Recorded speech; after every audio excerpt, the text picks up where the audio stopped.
بسم اللہ الرحمن الرحیم۔ دوستو، آپ جب کبھی کسی مشکل کا شکار ہو جائے، کسی پریشانی میں پھنس جائے، کسی مسئلے میں الجھ جائے، کہیں آپ کو کوئی مسئلہ حل ہوتا ہوا نظر نہ آئے، بظاہر زمینی اسباب ختم ہو جائے، تو آپ فوراً یہ دعا پڑھیں، یا رحمان و اغثنی، یا رحمان و اغثنی۔ انشاءاللہ فوراً آپ کا مسئلہ حل ہوگا، آپ کی پریشانی ختم ہوگی، آپ کی مراد پوری ہوگی، آپ کی راستے کی ہر رکاوٹ ختم ہو جائے گی۔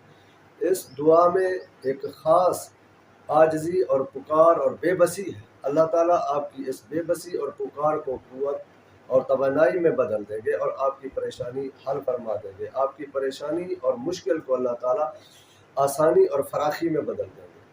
اگر آپ اس دعا کو روزانہ 100 مرتبہ پڑھ لیں تو اس کے اندر ایک عاجزی، شکر اور بے بسی کا احساس ہے۔ آپ جس بھی مقصد کے لیے اس دعا کو پڑھیں گے، انشاءاللہ اللہ تعالیٰ آپ کا ہر مقصد پورا فرمائیں گے۔